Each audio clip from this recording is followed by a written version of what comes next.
ओम नमः शिवाय। दोस्तों, शिव पुराण के अनुसार भगवान शिव और माता पार्वती का पूर्ण मिलन हुआ था। दोस्तों, एक बार भोलेनाथ ने माता पार्वती को उनके पूर्व जन्म के बाद याद दिलाने के लिए तीज की कथा सुनाई थी। भगवान शिव ने कथा सुनाते हुए कहा, पार्वती, तुम मुझे पति के रूप में पाना चाहती थी, जिसके लिए तुमने हिमालय पर्वत पर कठोर तप किया। तुमने सर्दी, गर्मी, बरसात आदि सभी कष्टों को सहा। इसे देखकर तुम्हारे पिता बेहद दुखी थे। एक बार भगवान विष्णु के कहने पर देवर्षि नारद तुम्हारे घर गए और उन्होंने तुम्हारे पिता से कहा कि विष्णु भगवान आपकी पुत्री से विवाह करना चाहते हैं। आपकी क्या राय है? यह सुनकर पर्वतराज बेहद खुश हुए और वह अपनी पुत्री का विवाह भगवान विष्णु के साथ करवाने के लिए तैयार हो गए।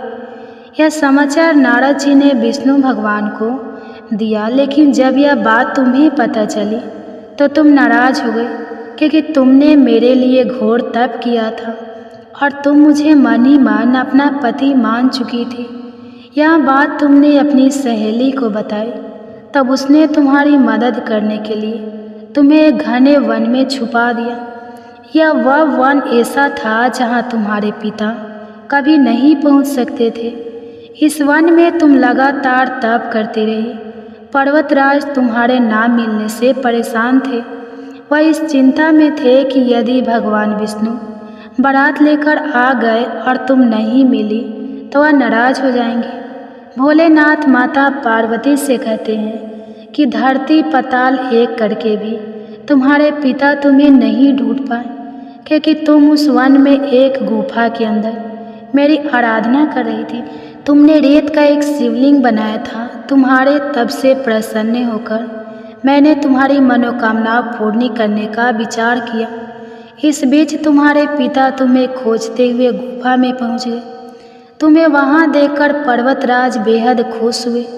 तुमने अपने पिता से कहा कि तुमने मुझे अपना वर चुना है और इसके लिए घोर तप किया है, और आज यह तप सफल हो गया है। भोलेनाथ ने मेरा वरण कर लिया है। अगर आप मेरा विवाह शिव जी से करने को तैयार है तो मैं आपके साथ चलूँगी।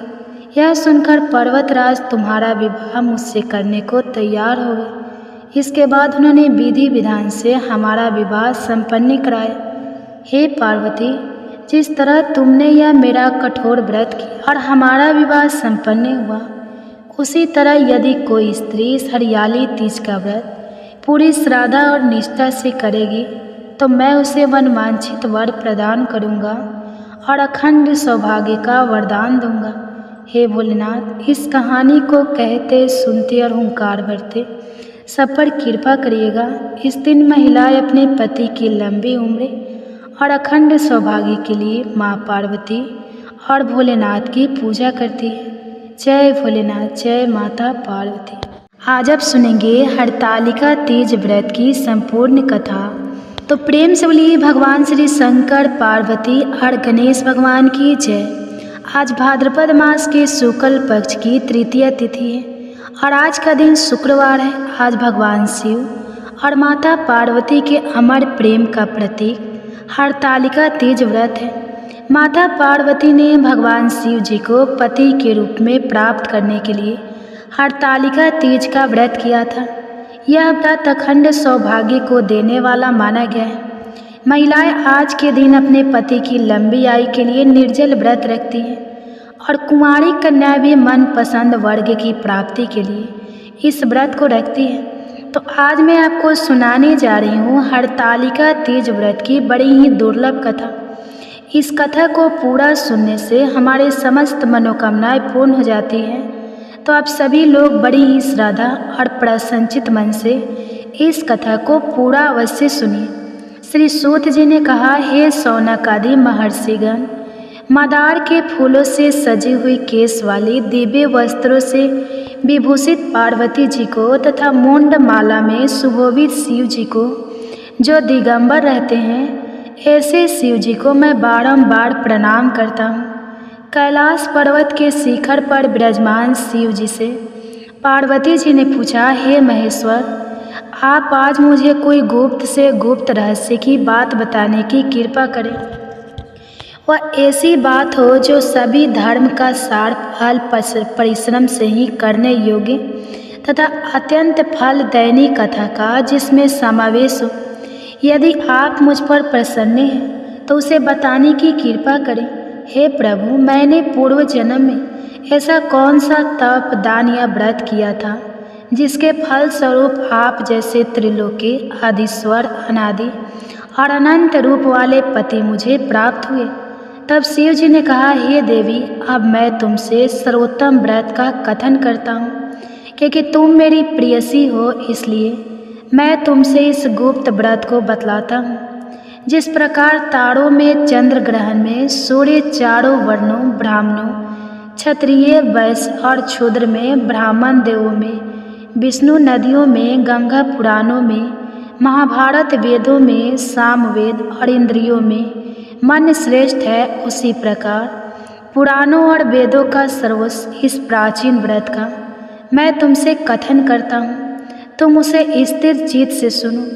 पूर्व काल में जो व्रत को तुमने किया था उसके प्रभाव से तुमने मेरे पत्नी का स्थान प्राप्त किया है। प्रियसी होने के कारण ही मैं तुमसे इस व्रत को प्रकट करता हूँ। भाद्रपद मास के शुक्ल पक्ष में हस्त नक्षत्र के युक्त तृतीया तिथि के दिन इस व्रत का अनुष्ठान करने से त्रिविध ताप दहित दैविक, भौतिक एवं पाप से स्त्रियां मुक्त हो जाती हैं। हे देवी, पूर्व काल में इस महाव्रत को तुमने हिमालय पर्वत पर किया था। उन सभी पूर्व वृत्तांत का मैं तुमसे वर्णन करूँगा। तब पार्वती जी ने कहा, हे नाथ, मैंने इस उत्तम व्रत को किस प्रकार किया था, उन सभी वृत्तांत को मैं आपके मुख कमल से श्रवण करना चाहती हूँ। तब शिव जी बोले, पर्वतों में श्रेष्ठ हिमालय नामक एक पर्वत है जो अनेक प्रकार की भूमि तथा विविध वृक्षों से परिवर्तक पर अनेक प्रकार के पक्षी, मृग, देवगण, गंधर्व, सिद्ध और चारण प्रमुदित मन से विचरण करते हैं एवं गंधर्व गण निरंतर गान किया करते हैं। उस पर्वत की चोटी सप्तिक बल्लर नामक एक विशेष प्रकार की मणि है, स्वर्ण मणि और मूंग से सुशोभित है। यह पर्वत आकाश के समान ऊंचा है। उसकी चोटी सदैव बर्फ से ढकी रहती है तथा गंगा का नर नाद होता रहता है। हे पार्वती, तुमने अपनी बाल्यावस्था में जिस प्रकार की कठोर तपस्या की थी, मैं उसका वर्णन करता हूँ। हे देवी, तुमने 12 वर्ष तक नीचे को मुख और ऊपर पैर करके तपस्या की थी। तुमने माघ के महीने में कंठ तक जल में निवास करके, वैशाख मास में पंचाग्नि सेवन कर, सावन मास में घर से बाहर वर्षा में भीगकर मेरी तपस्या निराहार रहकर की थी। तुम्हारे इस उग्र तप को देखकर तुम्हारे पिता हिमवान बहुत ही दुखी और चिंतित हुए। वे तुम्हारे विवाह के विषय में चिंतातर हो गए कि ऐसी तपस्विनी कन्या के लिए वर कहाँ से उपलब्ध हो सकेगा। ऐसे ही समय में ब्रह्मपुत्र नारद जी आकाश मार्ग से तुम्हारे पिता के पास आए। तुम्हारे पिता ने उन मुनि श्रेष्ठ की अर्घ्यपाद आसन आदि लेकर पूजा की। हिमवान ने कहा, हे मुनि प्रवर, आप अपने आने का कारण बताइए, क्योंकि परम सौभाग्य से ही आप जैसे महानुभाव का आगमन होता है। उत्तर में नारद मुनि ने कहा, हे पर्वतराज, आप मेरे आने का कारण जानना चाहते हैं तो सुनिए। मुझे भगवान विष्णु ने आपके पास संदेश वाहक के रूप में भेजा है और कहा है कि अपनी इस कन्या रत्न को किसी योग्य पुरुष के हाथ में अर्पित करें। संपूर्ण देवों में वासुदेव से बढ़कर अन्य कोई देव नहीं है, इसलिए मेरी भी यही राय है कि आप अपनी कन्या भगवान विष्णु को सौंपकर जगत में यशस्वी बने। नारद जी की बात को सुनकर हिमालय ने कहा, यदि भगवान विष्णु ने इस कन्या को ग्रहण करने की स्वयं इच्छा की है तो मुझे कोई आपत्ति नहीं है, क्योंकि आपकी सम्मत है, इसलिए अब आज से इस संबंध को निश्चित ही समझिए।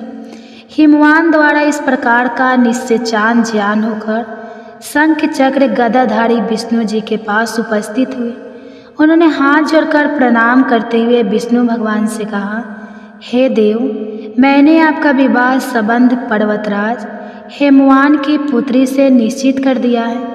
उधर हेमवान ने प्रसन्न होकर तुमसे कहा कि हे प्रिय, मैंने तुम्हारा विवाह भगवान विष्णु के साथ पक्का कर दिया है।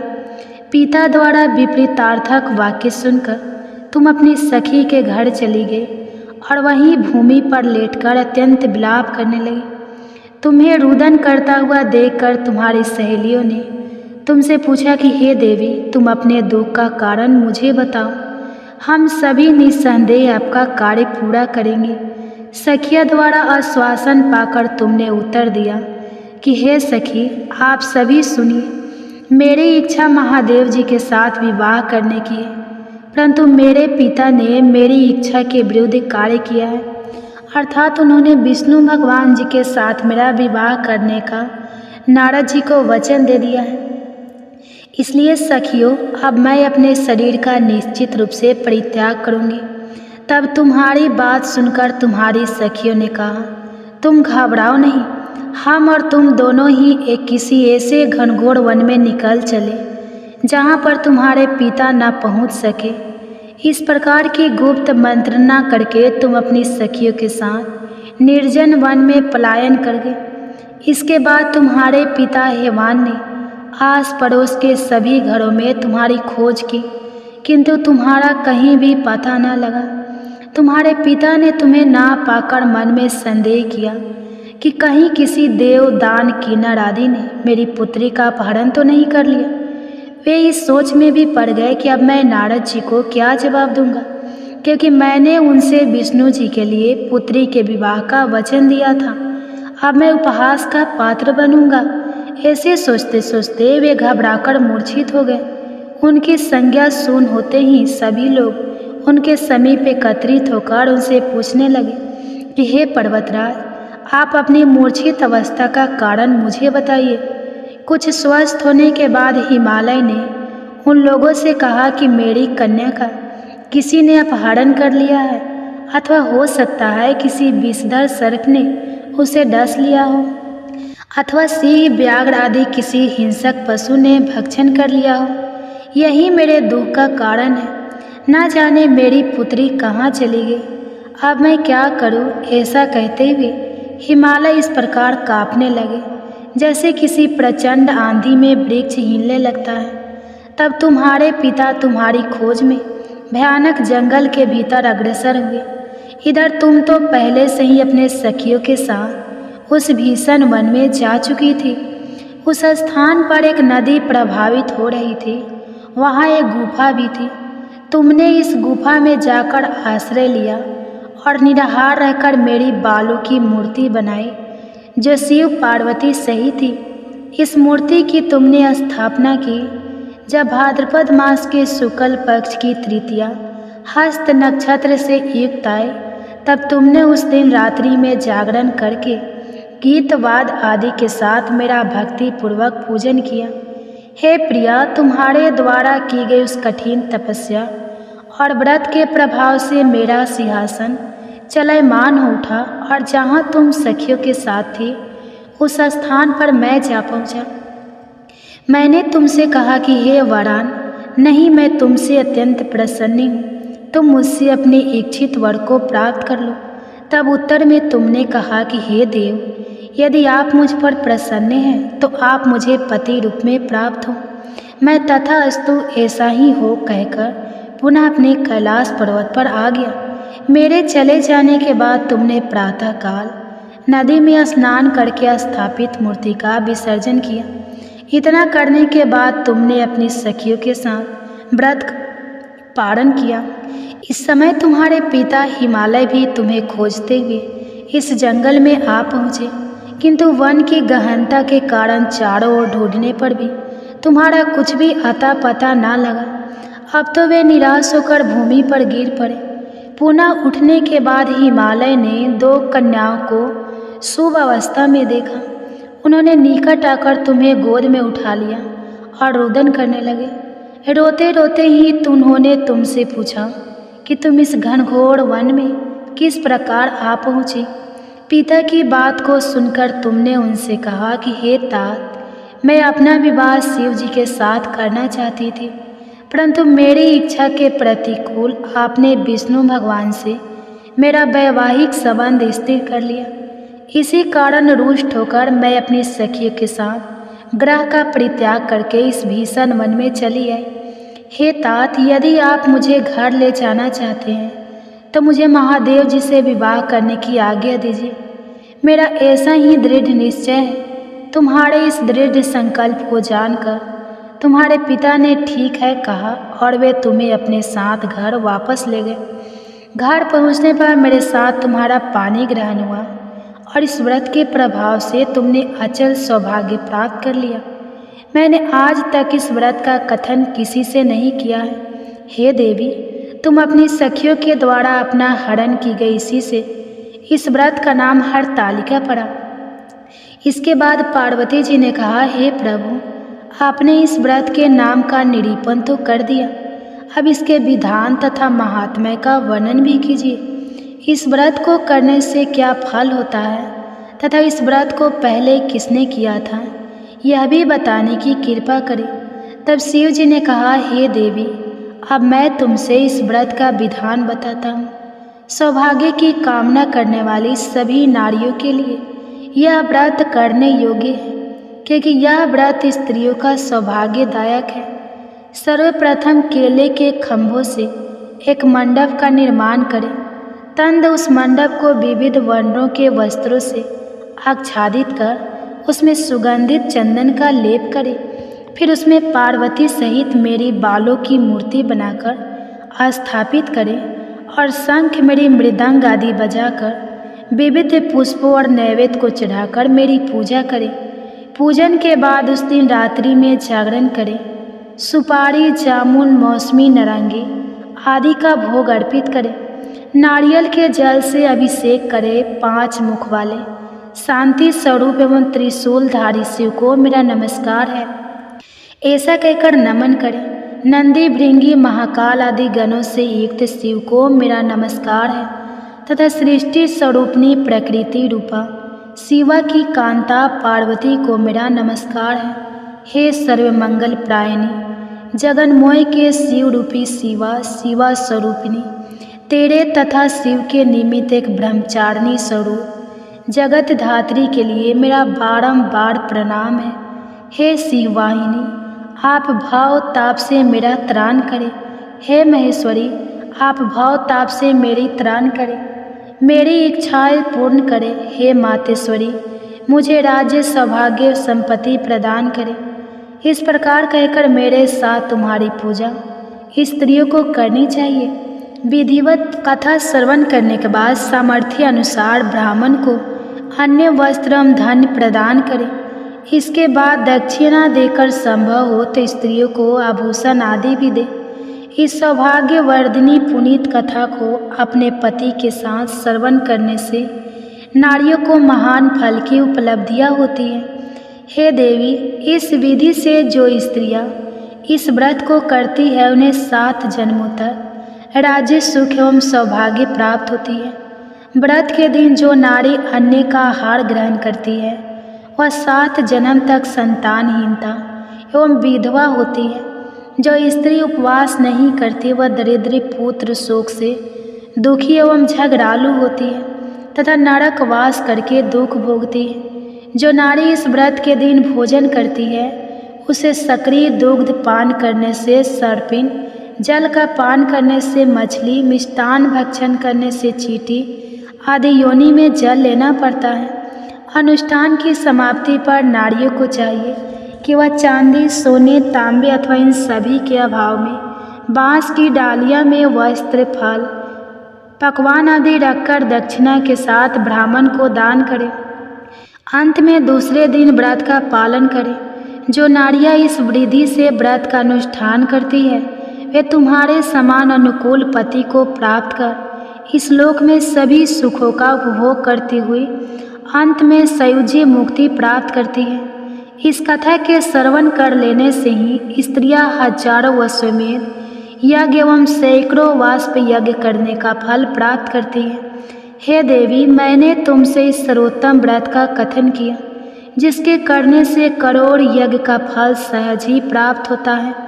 अतः इस व्रत के फल का वर्णन सर्वथा अकथनीय है।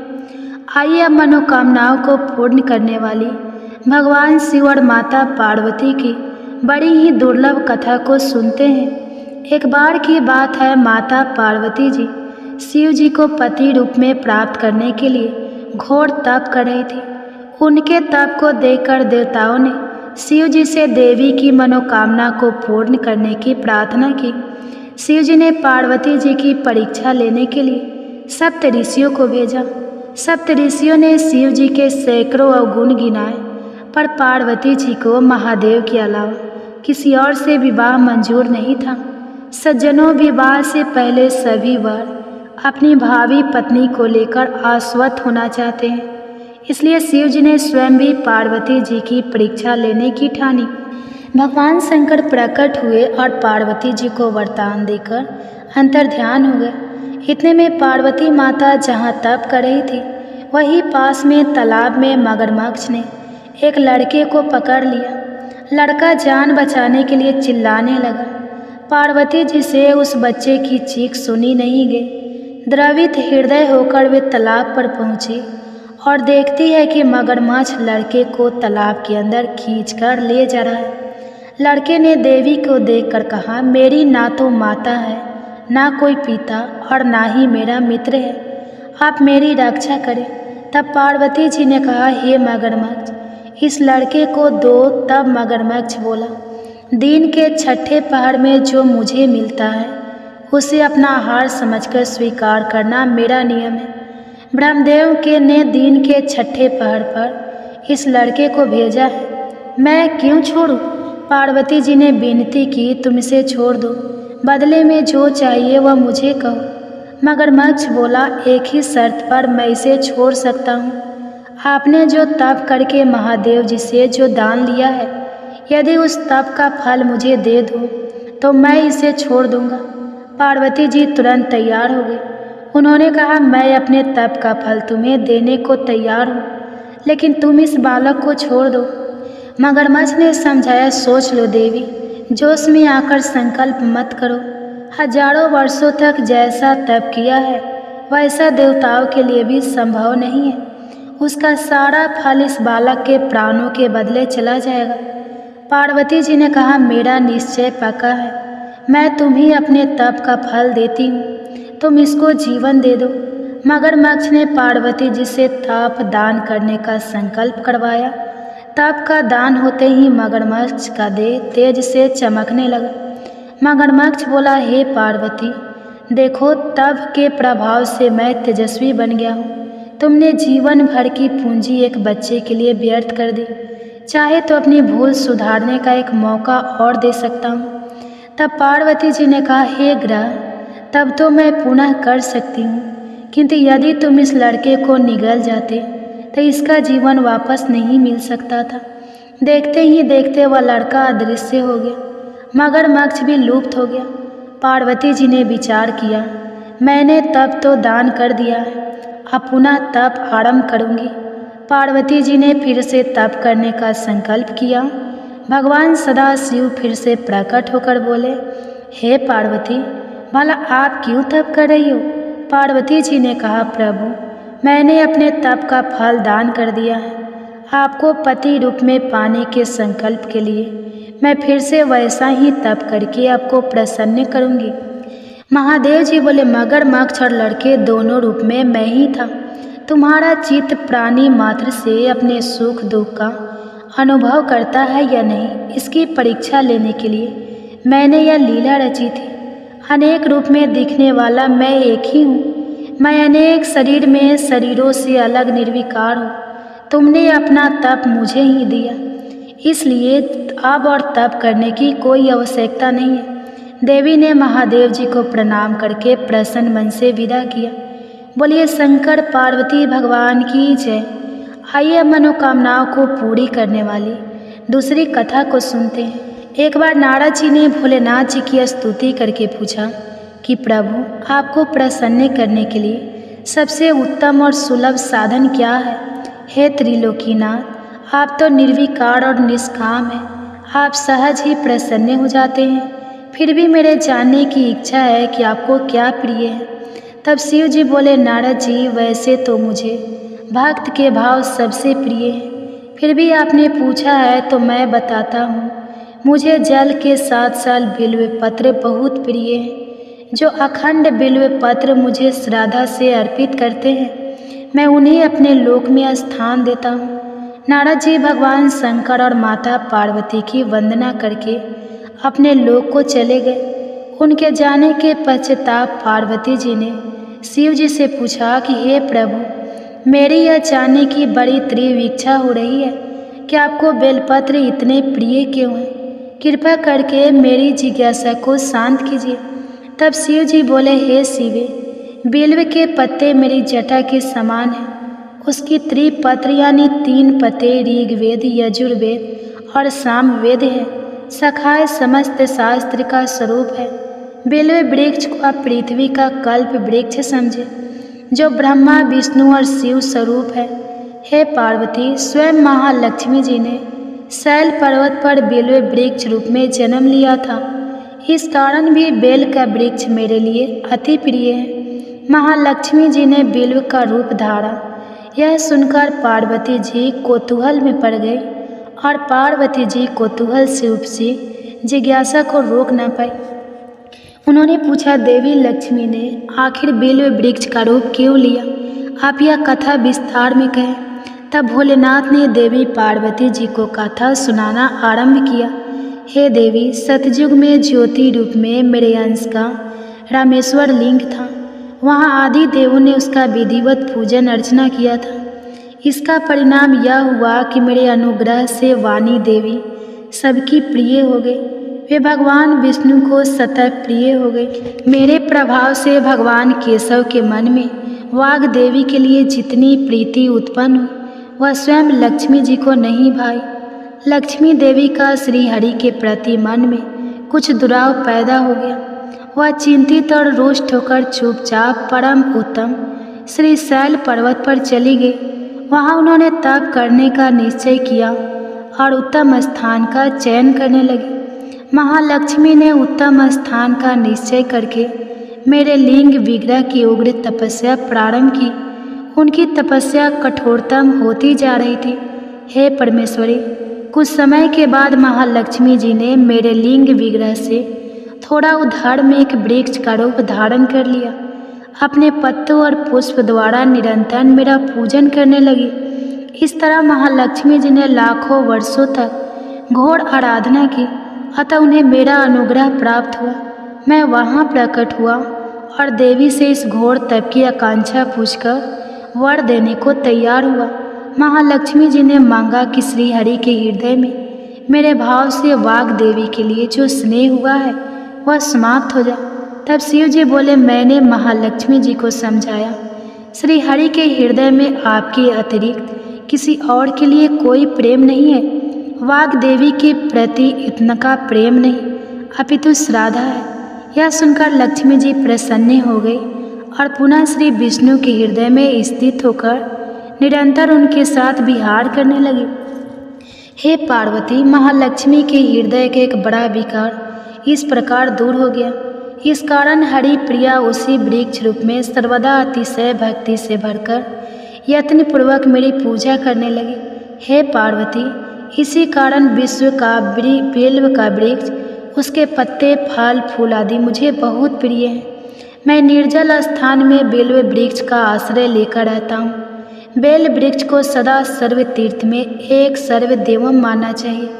बेल पत्र, बेल फूल, बेल वृक्ष अथवा बेल काष्ठ के चंदन से जो मेरा पूजन करता है वह भक्त मेरा अति प्रिय है। बेल वृक्ष को शिव के समान ही समझो। वह में शरीर है जो बेलों पर चंदन से मेरा नाम अंकित करके मुझे अर्पण करता है। मैं उसे सभी पापों से मुक्त करके अपने लोक में स्थान देता हूँ। हे देवी, उस व्यक्ति को स्वयं लक्ष्मी जी भी नमस्कार करती है जो मेरा पूजन करते हैं। जो बेलव मूल में प्राण छोड़ता है उसको रुद्र देह प्राप्त होता है और ऐसे मनुष्य पर सदैव ही माता लक्ष्मी की कृपा रहती है और साथ ही साथ भगवान नारायण की कृपा भी उन पर सदैव बनी रहती है।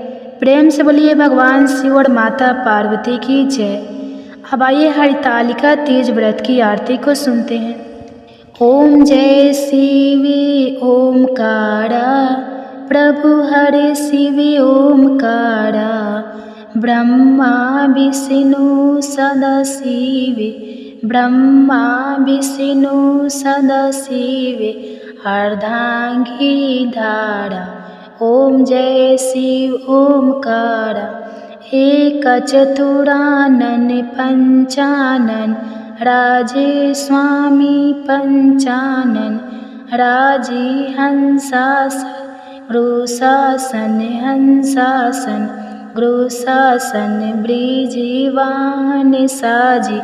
ओम जय शिव ओंकारा, दो भुजे चार चतुर्भुज, दो भुजे अति सोहे स्वामी, दस भुजे अति सोहे त्रिगुण, रूखे निहारते त्रिगुण, रूखे निहारते त्रिभुवन जन मोहे।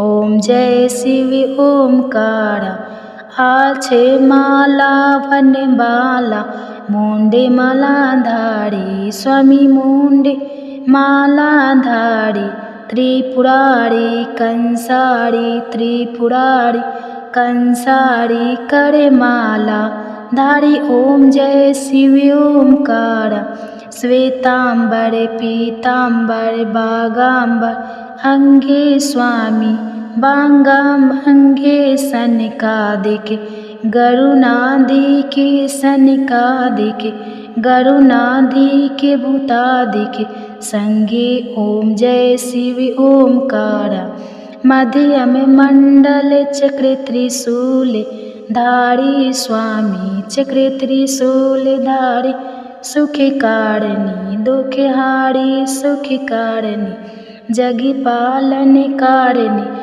ओम जय शिव ओमकारा, ब्रह्मा विष्णु सदा जीवे, जानते विवेका स्वामी, जानते विवेका प्राणा सर में, शोभित प्राणा सर में, शोभित ये तीनों एका। ओम जय शिव ओमकारा, त्रिगुण स्वामी जी की आरती जो कोई गावे स्वामी, जो कोई नर गावे। कहत शिवानंद स्वामी, कहत शिवानंद स्वामी, मन वांछित फल पावे। ओम जय ओमकारा, ओम जय शिव ओमकारा, ओम जय शिव ओमकारा। प्रेम से बोलिए श्री शंकर पार्वती भगवान की जय। ओम नमः पार्वती पति हर हर महादेव। आप सभी को हरितालिका तीज व्रत की एक कथा और आरती पसंद आई हो तो वीडियो को लाइक कीजिएगा, शेयर कीजिएगा, कमेंट्स में उमा महेश्वर भगवान श्री जय लिखिए और हमारे चैनल को जरूर सब्सक्राइब कीजिए। ओम नमः शिवाय। यह बहुत बड़ी व्रत होता है और सुहागिन स्त्रियाँ इस व्रत को जरूर रखते हैं। अगर आप व्रत नहीं भी रख सकते हैं तो आप घर पर पूजा कर सकते हैं। माँ पार्वती सुहाग देने वाली होती है तो माँ पार्वती की पूजा करना बहुत शुभ माना जाता है। चलिए देख लेते हैं कि हमें सामग्री में क्या क्या चाहिए। सबसे पहले हम एक चौकी ले लेंगे जिसमें हम पूजा करेंगे और उसके ऊपर बिछाने के लिए पीला या लाल कलर का कोई कपड़ा आप ले सकते हैं। इसके साथ ही हरतालिका तीज के दिन मिट्टी के शिव परिवार की पूजन किया जाता है। अगर आप अच्छे से मूर्ति बना पाते हैं तो अच्छी बात है, नहीं तो माँ गौरी, माँ और भगवान गणेश जी, भगवान शिव जी की पिंडाकृति रूप में भी आप मिट्टी के शिव जी और इस तरह से शिव परिवार बना सकते हैं, जिनकी पूजन आप बहुत आराम से कर सकते हैं। अगर आपके पास फ़ोटो है तो आप फ़ोटो भी ले सकते हैं। और अगर मिट्टी से शिवलिंग अगर नहीं बना सकते हैं कोई बात नहीं, सरल सिंपल तरीके से सिर्फ फ़ोटो से या शिवलिंग से भी आप हरतालिका तीज का व्रत की पूजा कर सकते हैं। इस व्रत में सबसे पहले कलश की स्थापना किया जाता है। तो यहाँ पे पीपल या तांबे का कोई कलश हम ले लेंगे। कलश में डालने के लिए जल ले लीजिएगा। कलश में आम या अशोक के पत्ते रखा जाता है। तो 5 या 7 आम या अशोक के पत्ते, एक पूर्ण पात्र जो चावल से भरा होगा और दीप कलश की स्थापना होता है। इसलिए एक दिया ले लीजिएगा। दिया आप तेल का हो, तेल का या चाहे तो घी का ले सकते हैं। इसके साथ ही कलश में डालने के लिए एक हल्दी के गांठ, एक सुपारी, ध्यान से सुनिएगा कहीं छूट ना जाए कोई सामान। एक हल्दी का गांठ, एक सुपारी, 2 लौंग, 1 इलायची, 1 का क्वाइन, ये 5 चीज़ें आपको ज़रूर लेनी है। इसके अलावा आप कितने भी सामान डाल सकते हैं, एक्स्ट्रा चीज़ें कर सकते हैं, जैसे फूल वगैरह डाल सकते हैं, दुर्वा घास डाल सकते हैं इत्यादि। तो यह हो गया हमारा कलश स्थापना के लिए सामग्री। इसके साथ ही हमें धूप दीप करनी है, तो आप तिल या तेल का, घी का दीपक ले लीजिएगा, धूप ले लीजिएगा। कोई भी पूजा में धूप और दीप होना जरूरी है। अखंड दिया अगर प्रज्वलित करना चाहते हैं तो आप बड़ा दिया ले लीजिएगा। देखिए, अगर आपके पास कुछ भी नहीं है, केवल मात्र शिवलिंग है, तो केवल मात्र शिवलिंग से भी आप पूजा कर सकते हैं। लेकिन सारे चीज़ें लेने की ज़रूरत नहीं है। या तो आप मिट्टी के पूरा शिव परिवार बना लीजिए, नहीं तो शिवलिंग ले लीजिए। इसके साथ ही हरतालिका तीज की व्रत की कथा का बुक आता है, पढ़ना बहुत अच्छा होता है। अगर आप कथा का बुक पढ़ने नहीं आता, अगर नहीं पढ़ पाते हैं उस किसी वजह से, तो आपको हमारे चैनल पे ऑलरेडी अपलोड है तीज हरतालिका तीज व्रत कथा। आप वहाँ सुन सकते हैं, ऑडियो चला करके वीडियो देख सकते हैं। लेकिन कथा पढ़ना शुभ माना जाता है, आप पढ़ें या सुने ज़रूर। अगर आप हर साल व्रत करते हो या करने के लिए संकल्प ले रहे हो तो एक बुक आप ज़रूर अपने साथ रखिए। अब हम देख लेते हैं पूजा का जो नॉर्मल सामग्री है वह क्या क्या है। तो चलिए पूजा सामग्री में देख लेते हैं। सबसे पहले अभिषेक करना बहुत ज़रूरी है, इसलिए हम गंगा जल ले लेंगे, साथ ही में दूध या पंचामृत ले लेंगे। दूध गाय का और कच्चा दूध होना चाहिए। जब हम अभिषेक करते हैं तो कच्चा दूध से ही करते हैं। इसके साथ ही तिलक करने के लिए रोली, चंदन और साथ में भस्म वगैरह ले सकते हैं। चावल ले सकते हैं, चावल बिना टूटा हुआ होना चाहिए। माता पार्वती को सिंदूर चढ़ाया जाता है, इसलिए सिंदूर ले लीजिए। साथ ही में हम इत्र ले लेंगे भगवान को चढ़ाने के लिए, और वस्त्र स्वरूप कलावा ले लेंगे। वस्त्र स्वरूप चढ़ाने के लिए 2 जनेऊ कम से कम हमें लेनी है। पीला जनेऊ मिल जाएगा तो एक पीला ले लीजिएगा, नहीं मिला तो एक जनेऊ को हल्दी लगाकर पीला कर सकते हैं। गणेश जी को पीला जनेऊ चढ़ाता है। इसके बाद हम देख लेते हैं कि भोग प्रसाद के लिए हमें कौन से सामग्री चाहिए। तो देखिए, 5 फल आप चढ़ा सकते हैं। 5 एक ही प्रकार का या अलग अलग फल चढ़ा सकते हैं, जिसमें चना, भीगा हुआ चना और खीरा यानी कि ककड़ी, ये दोनों बहुत इम्पोर्टेंट है। आप ये दोनों का जुगाड़ जरूर कर लीजिएगा। दोनों भगवान को भोग चढ़ाया जाता है। इसके अलावा आप घर में कितने भी पकवान बना सकते हैं, लड्डू, मिठाई, खीर, पूरी, जो भी आपको इच्छा लगता है उस हिसाब से आप भोग का व्यवस्था कर सकते हैं। इसके साथ ही देखिए, बहुत बड़ी पूजा होती है, तो अगर आप हवन करना चाहते हैं तो एक हवन कुंड ले लीजिएगा और गाय का बना हुआ, गोबर का बना हुआ उपले ले लेंगे, और साथ ही में गाय का घी ले लेंगे और माचिस वगैरह ले लीजिए जो दिया करने के लिए काम आएगा। और साथ ही में थोड़ी सी हवन सामग्री हम ले लेंगे। तो छोटा सा हवन भी अगर करना है तो इन सब चीज़ों से कर सकते हैं। हवन के लिए आप बतासा वगैरह भी ले सकते हैं। भोग स्वरूप चढ़ाने के बाद वो हवन में डाला जा सकता है। इसके बाद देखिए, हमें फूल तो पूजा में ज़रूर चाहिए। तो भगवान शिव जी के प्रिय जो भी चीज़ आपके पास अवेलेबल है, बेलपत्र, समी के पत्र, धतूरा, धतूरे का फूल, फल और साथ में दुर्वा घास, गुलाब के फूल, सफ़ेद फूल, जो भी आपके पास है उन सभी चीज़ों का व्यवस्था कर लीजिएगा। माता पार्वती को आज सुहाग जरूर चढ़ाया जाता है। सुहाग का दान भी किया जाता है। तो अपने तरफ से आप 5, 7 या 16 श्रृंगार ले सकते हैं। माता के लिए एक चुनरी जरूर लेके आना है। माँ पार्वती को सुहाग सामग्री चढ़ाने के लिए प्रसाद स्वरूप बहुत लोग खुद यूज करते हैं, बहुत लोग बाद में किसी को दान कर सकते हैं। तो आपने अपने घर की परंपरा अनुसार आप किसी को दान भी कर सकते हैं। वैसे सुहाग करने से सुहाग में वृद्धि होती है, तो थोड़ी बहुत सामग्री आप दान जरूर कर दीजिए। थोड़ा बहुत आप अपने प्रसाद स्वरूप खुद यूज कर सकते हैं। तो दोस्तों, हरतालिका तीज संबंधित सारे वीडियोज आपको हमारे चैनल पर मिल जाएंगे और साथ ही साथ कथा भी मिलेंगे, तो आप उन वीडियोज को ज़रूर चेक कर लीजिएगा। तो मिलेंगे नेक्स्ट वीडियो में, तब तक के लिए हरे कृष्णा, राधे राधे। हरतालिका तीज की बहुत बहुत शुभकामनाएं। हरे कृष्णा। बहुत ही सिंपल तरीके से बताया है पूजा, आपको आई होप कि बहुत पसंद आया होगा।